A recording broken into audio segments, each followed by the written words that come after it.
For those that are returning guests, as always, thank you. For those that their first time, we welcome you. These are ongoing monthly events, and we'll continue to provide this education to your groups. As you can see here, we're going to get started. We're going to talk about the CARES Act, and really, my goal is to help set the foundation of the challenges that we're facing today. How can we get that funding? How can we design some solutions that would be relevant for your organization? So you can see some of the names down there. Momentarily, I'll let Eric, Bob, and Brian introduce themselves. From a housekeeping standpoint, if you have any questions, you can certainly ask those in the chat box. If we don't get to them today during the presentation, they will be captured and we will respond after the fact. And then secondly, at the end of the event, there's also a survey, and I'd ask if you have any questions or want to follow up, that's a great place to do that. So with that, if you don't mind, Bob, we'll get started. So guys, as I mentioned, I think our goal today is to identify some of the challenges we're facing. Microsoft funded a recent survey and a study, and you can see what this is here. And Bob, if you go ahead and scroll down those few bullet points, I think we're talking about things that you guys know, but in summary, man, in March of last year, we went from 0 to 120 pretty quickly, and we escalated what some universities were trying to do from a distance hybrid learning. And with COVID, that just exploded.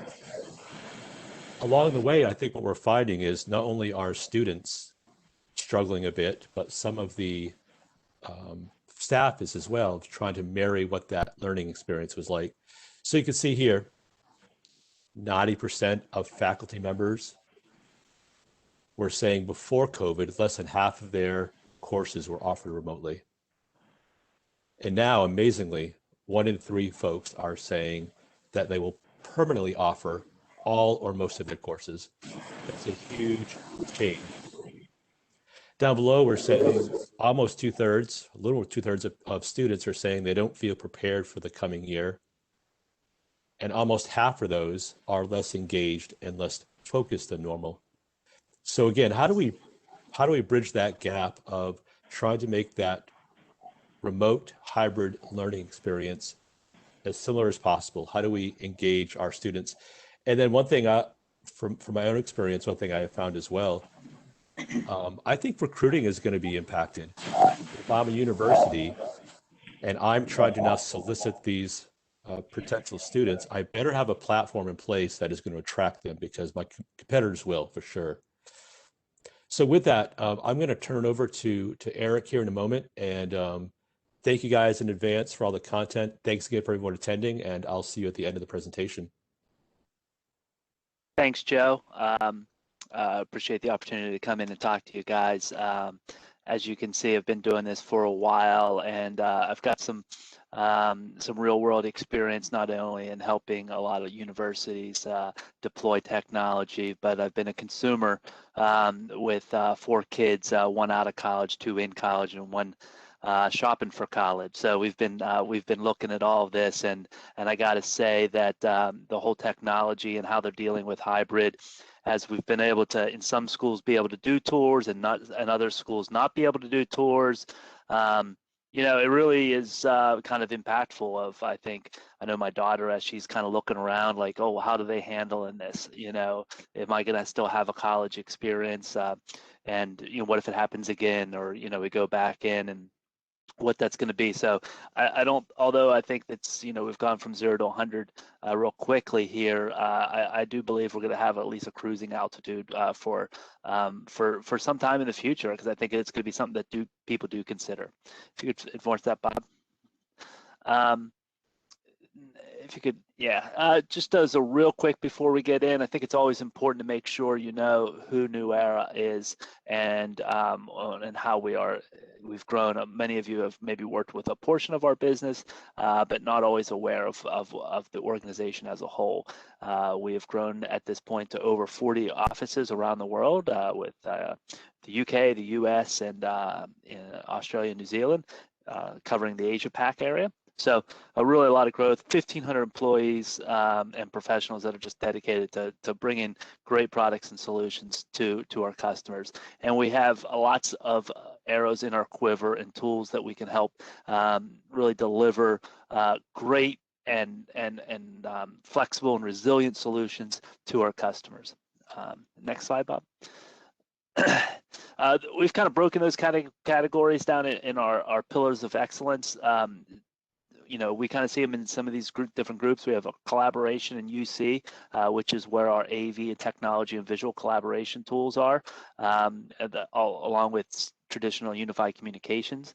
Our data and networking, where we're helping with structured cabling and things like that, but it also often gets into installing different solutions like wireless, and we spend a lot of time in the university spaces helping optimize wireless, and as the needs and the requirements of from your customers have you know, greatly increased, you know, kids are walking in with 5, 6 wireless devices that are, you know, and they walk into 100.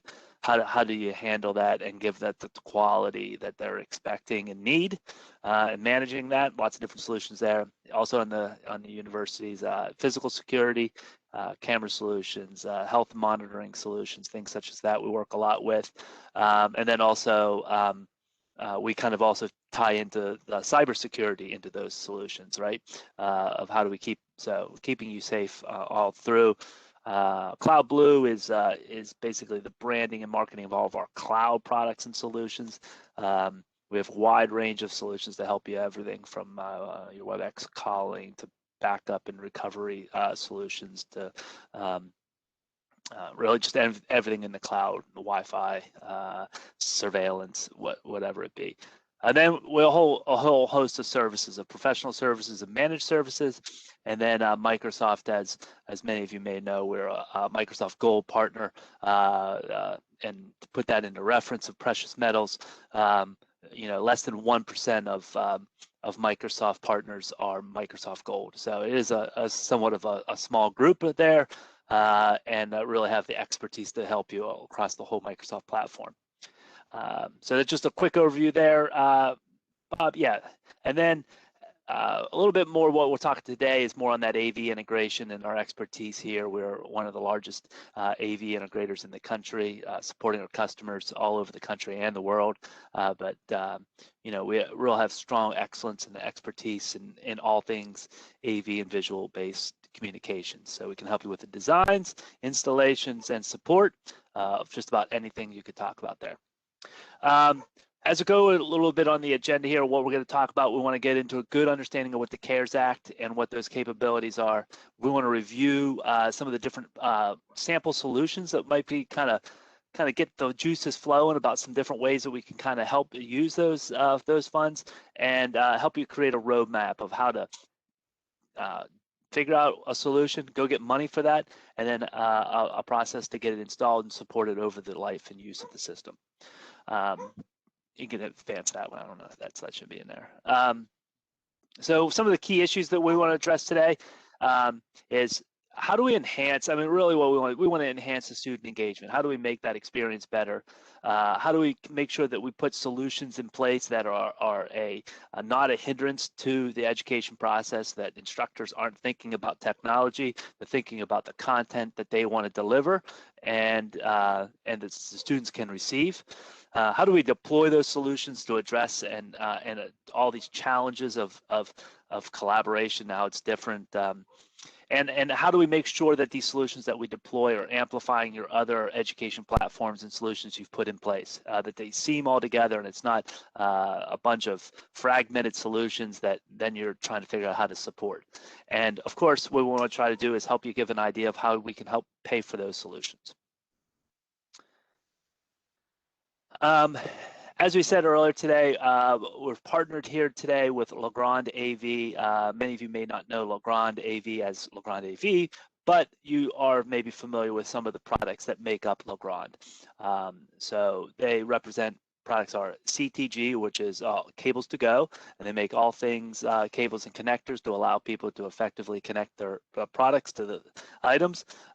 Daylight, you know, a brand and a product line that has as old as the AV industry, making some of the best film screens and projection screens that the industry has ever known in every application you can think of. But they also make lots of great AV support tools and solutions to help for us to be successful. Mid-Atlantic products, not one of the most glamorous product lines in the world, but very much an essential part that makes every AV solution. So those are our equipment racks, our podiums, our credenzas, all things that make sure things are safe, secure, and operating at a nice temperature and getting nice, clean electric to them. Chief, just about everything we put out there in the AV industry gets held up by a product like from Chief. So mounting of those displays, projectors, and cameras. Vadio, one of those cameras that we might be holding up with a Chief mount. Vadio is really, I don't know, some of you may or may not be familiar with Vadio, but they've made great products for years.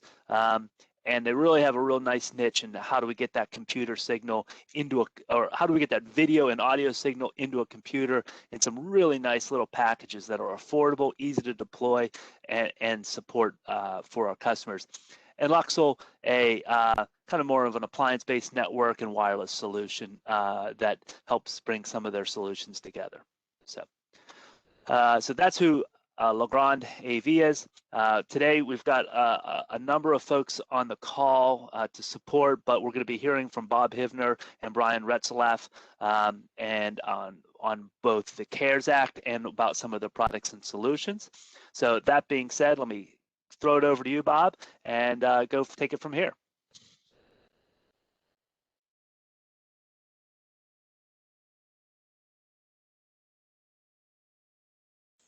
Bob, you're muted. Oh, there we are. Thank you.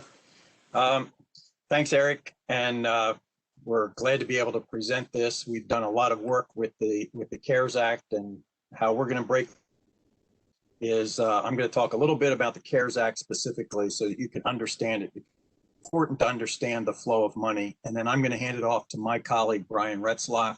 Brian is our senior solutions engineer. He designs systems. He's thinking about how can these systems fit into an education environment.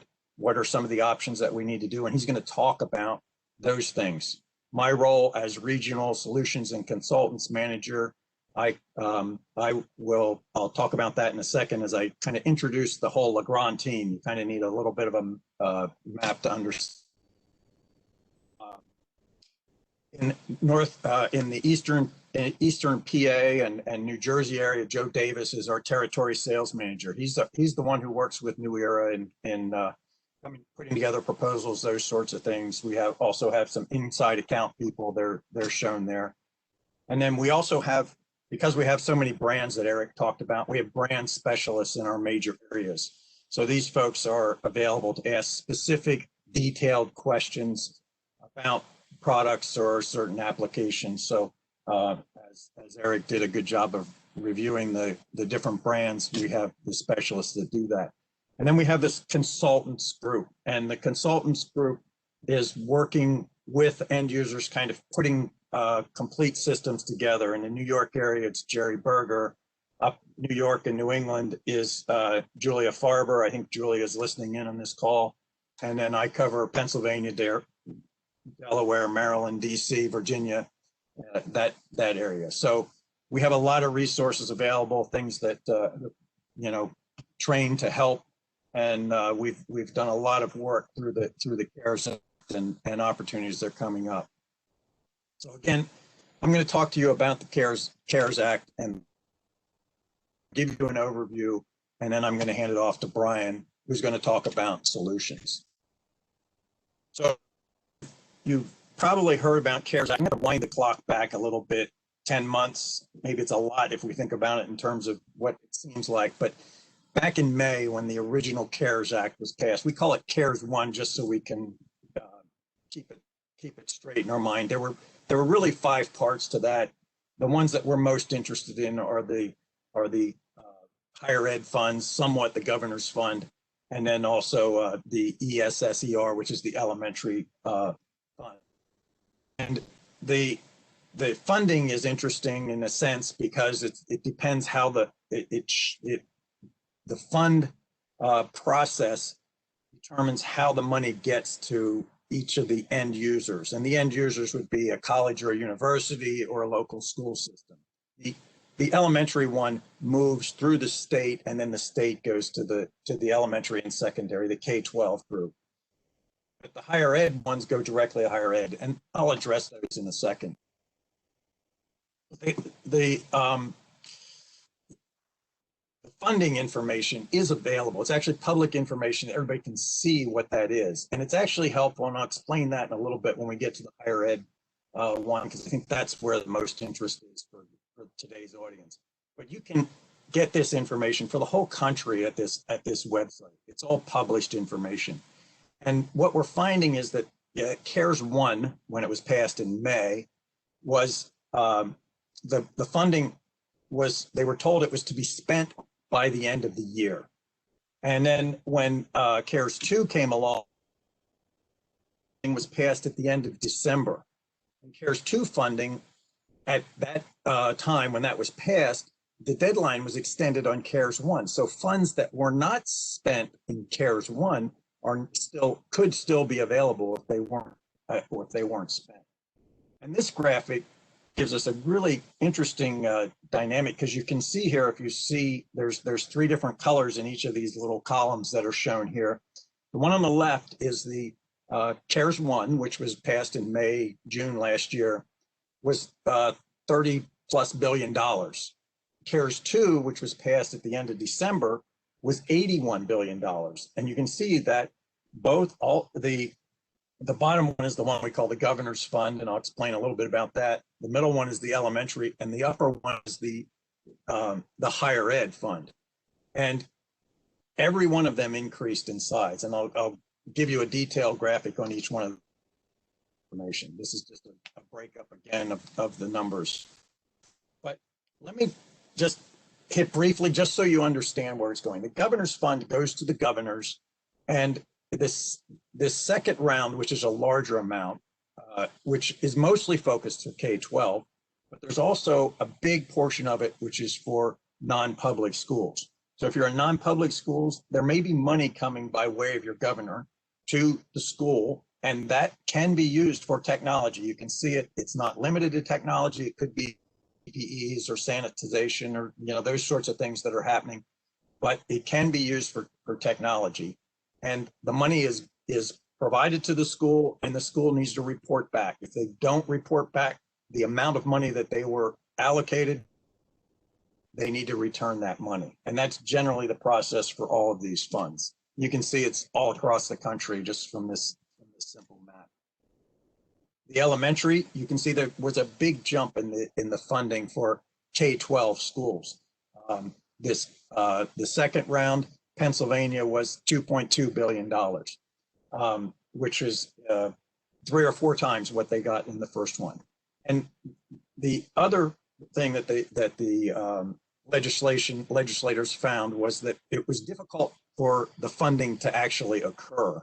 So to get it within the categories that they listed. So the new one has the CARES 2 Act has principals resources to address the needs of the school. I've highlighted in red here. So you can see that it's kind of opening it up. If the principal can say, this is a need that our school has, they can apply this to the funds. So it really opens up what the funds can be used for. And specifically, it says technology. Same thing, the map is just sort of stop for a second, because I'd like to give you some more information, especially for our higher ed folks who are online. If you're a higher ed technology person, one of the things that you probably run into is there's a lot of good things that you could do, a lot of ways that you could provide technology that'd be useful for the educators, but there's always these budget constraints, and you're working within a fixed budget. And that's a challenge, and we have to figure out the best way to use our dollars over a period of time. And what the CARES Act is doing is it's bringing money into the system that the school needs to allocate in a wise way to gain the advantage that they need with the technology. And you can see here, I just pulled out a couple of states. Pennsylvania is getting $784 million. Massachusetts, 456 million. This is broken up and it goes specifically to each institution of higher learning, whether it's a community college is getting it, private schools, public schools, all these schools are getting a certain amount of money. And one of the big differences between CARES 1 and CARES 2 is that CARES 1 said 50% of the funding must go to student financial aid. And the second part is for institutional needs. Well, the CARES 2, that ratio of student financial aid and institutional needs changes drastically, and that for student is for institutional needs. So less of the money is going towards student financial aid. For instance, the New York, the one that's listed here is New York's 1.4 billion is total going to all the schools in New York, but 1 billion of that is for institutional needs, not financial aid. So less than 400 million is student financial aid. So there's a large pot of money, and specifically called out in the act is technology costs associated with remote learning. So there's a real opportunity for schools that are either doing remote learning to expand it, or if they're not doing it, to learn how to do it and get this under this funding so that you have a long-term plan. And what we always are talking to schools about, and I'm sure Brian will touch on this, is that we don't know the course that the coronavirus is going to take, and hopefully we're going to get through it. But you want to have technology in place that will be useful over the long term. The technology could have a 7-year, 8-year, 10-year life cycle.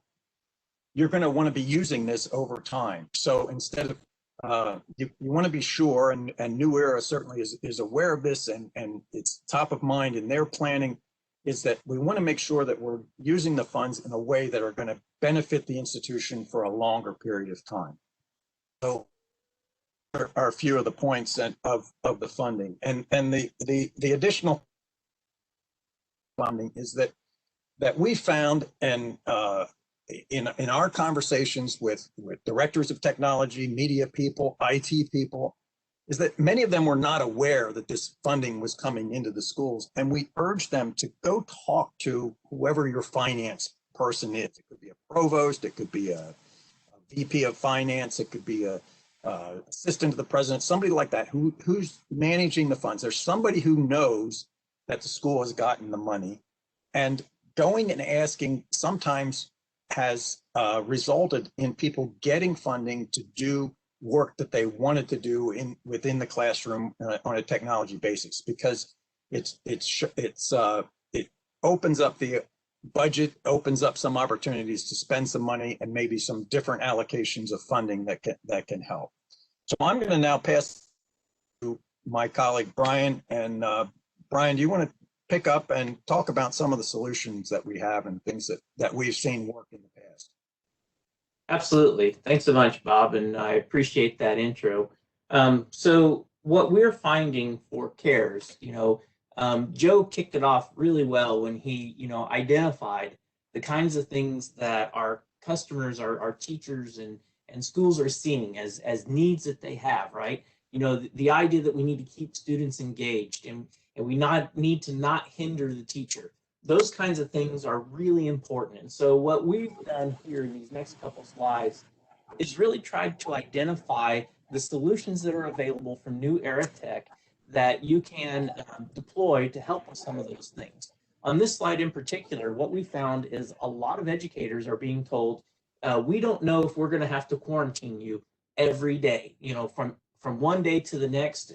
You might get home and the principal might call you if you're in K12 and say, I'm sorry, you need to quarantine. One of your students tested positive for COVID. And so they're telling their teachers, you have to bring the laptop home every day. And I think that's happening in higher ed as well. You can't leave your computer stuck to the desk because you don't know if you're going to be able to come back to class the next day. So one of the key things that we're finding are central to a classroom are things like docking stations. You can see that in the upper right of this picture. And so it's just one single cable that plugs into the computer, and all of the peripherals that are now very important to this teaching environment, you know, the digital smartboard, electronic whiteboard, whatever that is, the camera, the audio system, all of those peripherals, the projector, are all plugged into the docking station. So it's just one single cable the teacher unplugs, leaves the docking station behind, but is able to take the laptop home, right? Very critical piece that we're seeing a lot of our customers really need access to. The other thing we're seeing is the need to, in this last minute rush to get everybody up and going, well, we have this mix of Chromebooks and laptops and some desktops, and we're just deploying all of this technology, and we weren't always able to get everybody to have the exact same model of that technology. It just wasn't possible this year. So those adapter rings that you see there, the little cable that looks like has multiple adapters on it, those are becoming also very important so that we can adapt whatever connector is on that piece of hardware to the display that's in the room. So those are becoming very important as solutions to what you need to do. And what's really great about having a partner like New Era is you can kind of tell them some of the struggles that you're having. Hey, we have this Chromebook and this laptop, and New Era can work with us to try to find what parts and pieces of this connectivity is going to make it really easy so that we're not hindering that teacher, as we talked about earlier today. On the next slide, what I'm going to talk about is really what has been the key piece to making hybrid classrooms work, and that is cameras and microphones, and all kinds of different arrangements of cameras and microphones. Again, we need to get student engagement. We need to keep them engaged when they're remote. We also need to give them, as Joe mentioned earlier today, the ability to socially collaborate with each other. So, you know, if you think about it, if I was talking into a simple laptop camera and it's stuck here, it is very, very hard when I'm in a classroom to make that laptop camera work for students to engage with each other, to have meaningful conversations with each other if they're not in the same room. If one's hybrid and one's in the room, they need to collaborate. So we need to have advanced camera systems that can pan one way or the other, can tilt up or down, and can have presets where they can zoom in on one part of the classroom so that students remote can have that face-to-face social collaboration that they're missing out on, right? And so we have all kinds of solutions here, and this is where Vadio really shines, the Legrand brand called Vadio. We make solutions that are very cost-effective, but yet very, very efficient at collecting all of the audio that needs to be heard in those microphones that hang from the ceiling, and having a camera that can move all the way around. You know, things like I like to show, like say that I was teaching in a classroom and I needed to go do something on the whiteboard. Well, with this solution, I step over here, and because I have a trigger that triggers that, the solution goes directly to my whiteboard, and I'm able to work here at my whiteboard without having to worry about, you know, manipulating my laptop and moving it so that you can see me working at the whiteboard. So those kinds of solutions are absolutely available when you put in and you talk to your dealer, New Era, and help them collaborate. But we've also seen this need this year in particular for large rooms to be equipped as hybrid learning studios, you know, where we can spread several students out over a large room. You know, maybe it's a big lecture hall, maybe it's a ballroom or something like that.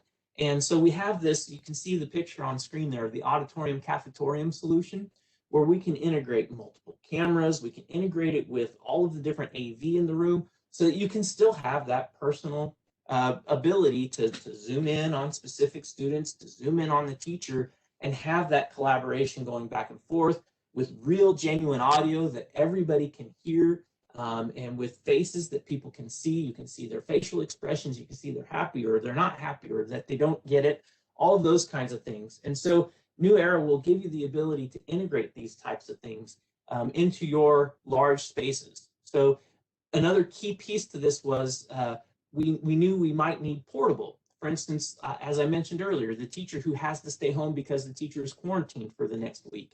You know, how great is it if we can take some technology and move it on a cart into a different room? So we do have lots and lots of great cart solutions available. And we have different solutions that have shelves, some that are just real straightforward and simple, some that are height adjustable. If you have a need to accommodate somebody who needs a height adjustable display, we can do that manually. We can do that with, you know, using a tool to adjust it up and down, or you can even have it electrically adjust up and down. So, you know, think about who your users are. Do you need to have a cart that is compatible with being height adjustable for somebody in the school who needs it that way? And then we can throw onto these all kinds of extras like camera shelves, speaker bars, and make this a full hybrid solution on a cart that you can take from one classroom to another. Or again, moving it into that big lecture hall maybe, because you need to have something quick that you can do remotely. So these are our solutions that we can give to you. And one thing I want to highlight is we have some of these solutions bundled together in a great little, in actually 4 different PDFs. And I believe New Era is committed to providing you with those solutions. And those really aren't necessarily the end all be all, hey, you have to buy it exactly like it shows up on this picture. But New Era has the ability to talk to you individually about what your needs are and say, well, let's start with this portable cart solution. And what parts of this do we need to substitute in and maybe change a little bit? What extra connectivity do we need to add to make this happen? Or maybe you have a large lecture hall space. We have that in one of the diagrams we're going to be able to send to you. You can get a sense of all of the parts and pieces that are there. And one of the things these PDFs have is a link to a list of all the equipment with MSRP pricing on there. Again, that's not going to be the complete solution, and we really want you to work with you know, with New Era to try to figure out what are the exact details that we need to make this our own. But we'll give you a really good starting points that you can get going on these and have a solution you know works well in this situation that you are working in. Bob, go ahead and advance the next slide. The other thing that we have available is some health protocol things, you know, stands to put tablets, which the one that you see there on the screen is what's called a thermal mirror. So, you know, you walk up and it sees your face and it takes your temperature without checking anything and flashes up a green, you can go, or a red, you need further, you know, further evaluation or something like that. We do have the stands for that. And I know Sarah has the ability to go forward with that as well. We also have, we're seeing a resurgence in projection screens. You know, Eric talked about the idea that daylight makes these screens, and we saw kind of a dip in sales, and now we're seeing this resurgence all of a sudden because we need to put in that big, huge display to manage all of the remote participants that we used to bring up to the board. You know, hey, everybody come to the interactive touch panel and use it. Well, now we kind of have to say, okay, everybody needs to be able to see the content, so we need the content to be bigger again. So we are seeing a lot of an increase in projection screens here, and you can kind of see, you know, the interactive display over there on the right. We also have, like I talked about, all those resources, the 4 that we're going to get out to you. You know, those have been kind of curated for hybrid learning.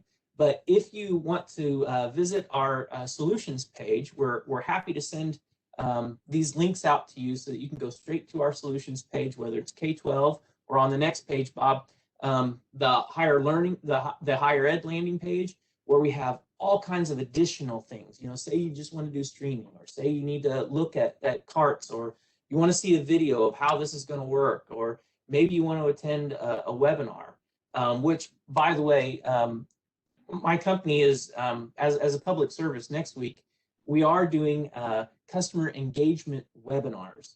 And what we've got is on Tuesday, Wednesday, and Thursday of next week, if you have teachers who want to just get some an award-winning teacher who is having success teaching hybrid, we're going to have this teacher focus 3 different sessions. On Tuesday, it's going to be for how to use your pan tilt zoom camera in your hybrid classroom. She has some amazing tips and tricks that any teacher can deploy, whether they're, and she's a high school English teacher, but it's going to be just tips and tricks that are more generic about things that you can do to use your pan tilt zoom camera more effectively in your classroom. Then on Wednesday of next week, and these are happening at 4:30 Eastern time, we're going to talk about how and materials and content that's available to help you prepare for teaching hybrid. And there's actually, I think we've included in this webinar the materials that are available for this, so that you can actually have this Word document that shows you what we're going to talk about and how we're going to describe all these. So you don't necessarily have to attend, but you are welcome to attend those webinars. Reach out to your New Era person. They can get you a link to these webinars if you want to. The final one on Thursday afternoon of next week is all about keeping remote learners engaged.